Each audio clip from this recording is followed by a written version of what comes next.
این داییم کش تریاک داره. عجیبه. یزید این چیه؟ آقا تو دست نزن دیگه خب ناموسن.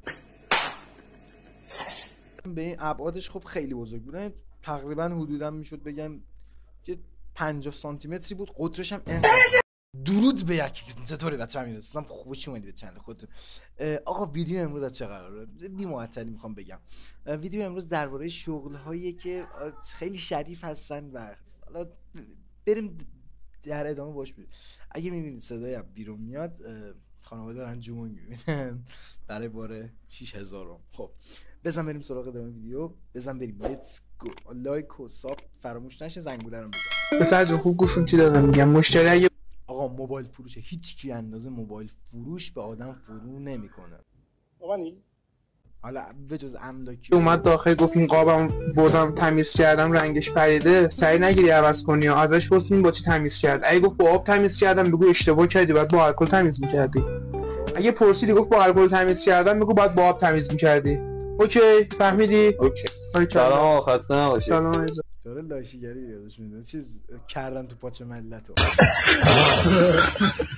این قاب من چند روز پیش از شما گرفتم، رنگش رفته. با چی تمیز کردی؟ تمیز نکردم. با تمیز میکردی. یزیده تو خیلی خوب گفت واقعا قشنگ. ایده قشنگی بود، هم کار جدید بود خدایی. حال خوش. خب لطفا مجسمه سازان شهرداری هر کجا هستین این شغل شریفی کردم عقب نشینی بفهم. این الان شیره؟ یزید این چیه درست کردی؟ اصلا تصوراتم یه شیر و هم مثلا یال و کوپال رفته وایساده شیر سیر که دیگه وایساده رو توپ. از شیر ولات آنجلینا جولی درست کردی. یزید این چیه؟ آقا تو دست نزن دیگه خب ناموسن.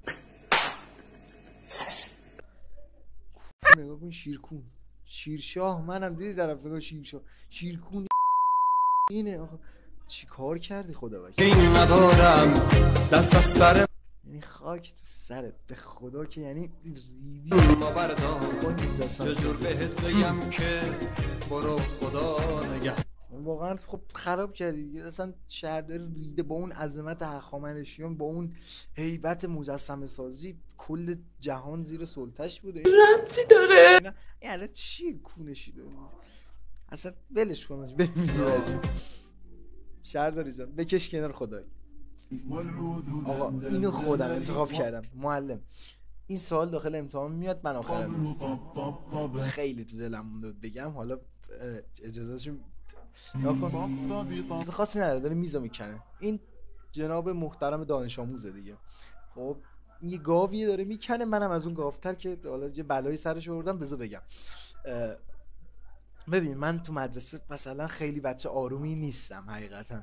اینجوری بود که یه بار مدیر مدیر ببخشید چرمنده رفتن از تو سالن یه چوب آوردن به این ابعادش خب خیلی بزرگ بودن، تقریبا حدودا میشد بگم که 50 سانتی متری بود. قطرش هم باور کن اینقدر قطرش بود. خب حدودا 12-13 کیلو راحت وقتی برمی داشتی به زور میتونستی برداری، راحت میشد برش داشته، ولی سنگین بود حس میشد قشنگ. ببین من این چوبو بچه‌ها گفتن بندازم و تو گفتن نندازی و خر نشی و اینا. آقا منم جو گرفت انداختم. کلاسمونم بالا دفتر مدیر، دارم سری میگم سری جمعش کنم ببخشید آقا. بالا دفتر مدیر نه یه میز نه 2 تا میز، دستت خورد رو 3 تا میزا اینجوری رفتم پایین، اینجوری سوراخ شدم به حضرت عباس حاجی. بعد 3 نفر فرستاد 3 تا پاچه خار آورد بالا، گفت کار کی بوده؟ بعد کلاس واقعا هیچکی گردن من ننداخت، واقعا هیچکی گردن من ننداخت، دمشون گرم واقعا بچه کلاس. ولی خب دیگه استرس گرفتن، گفتن 4 نمره 5 نمره از انضباطتون کم میکنیم. من اصلا یه صحبتی با معاونمون کردم هیچ وقت یادم نمیره، اونم بعدا اگه بشه میگم. یه کاری کردم ریده شد تو انضباطم. حالا اونا به کنار رفتم دفتر مدیر، حالا منو قانع کردن که برم بگم. رفتم گفتم آره من شکستم. گفتم آقا جهنم و ضرر، کارم میکردم اون موقع. گفتم جهنم و ضرر، یه ضرری هم زدیم دیگه. گفت چرا این کارو کردی عزیزم؟ گفتم آقا جوگیر شدم. بعد گفت چرا میذاره شکستی؟ گفتم من میزو نشکستم، من فقط چوبو زدم زمین. بعد گفت کار کی بوده پس؟ گفتم کار شیفت صبح بوده. به جون مادرم جدی میگم. گفتم کار شیفت صبح بوده و اینا. بعد هیچی دیگه. گفت باشه میتونی بری، شجاعتشو داشتی اومدی گفتی میتونی بری، نمره هم از اونا کم نکن. همین خیلی ساده. واکنش مردم غرب کشور. خب قانع شدن کشت و برداشت تری. بابا این طلس شغل شریف کشاورزی. ببین چی کار میکنه. جان من حاجی بگم یا نگم نمیدونم ریا میشه. ببین داییم کشت تریاک داره. عجیبه، شهر عجیبیه. داییام دو تا از داییام، دو تا نمیگه سه تا کشت تریاک انداختن. دمشون گرم واقعا گل تریاک اگه ندیدین از کفتون رفت. واقعا گل قشنگه، نه این گرزش که تیغ زده و میگه چقدر چیز داره. ولی کشت تریاک انداختن و یه چیز بمبی هم در اومده. گلاش هم واقعا قشنگه، برید حتما ببینید اگه جای گیرتون اومد. حالا که قانونی شده برید ببینید دیگه.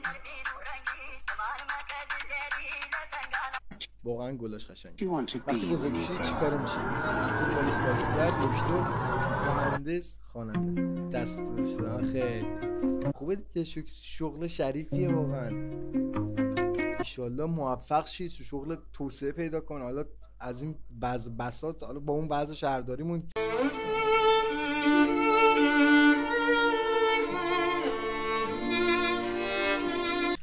ایشالله که از این شغل پیشرفت کنی. بهترین آرزوها رو برات دارم.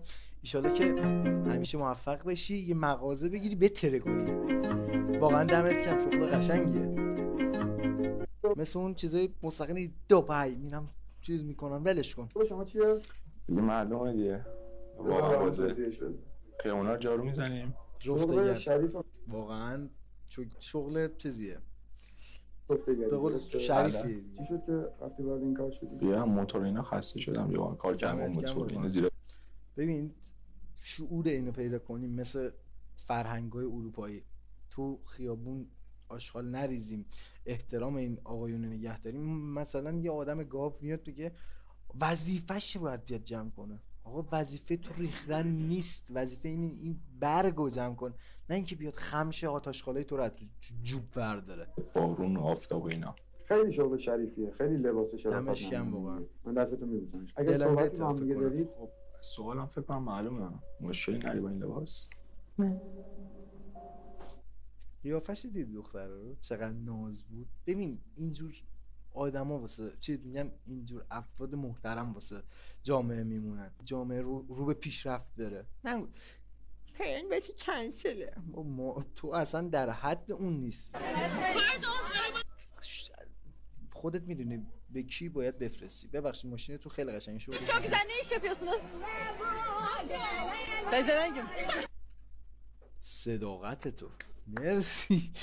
صداقت تو خیلی شغل یهویی اومد. صداقتت واقعا تحسین برانگیز بود. خب اگه فکر میکنی کار سختی داری، چیکار میکنی؟ به مار غذا میده. چه مار نفهمیه. داداش کبرا اومده بیرون داری سود میزنی یزید. خب افتاد بیرون، اومد بیرون، برای تو دیگه. فکر کنم رو مخترین ماری که میتونی ببینیه. نمیره تو. برای تو باید درته بزن.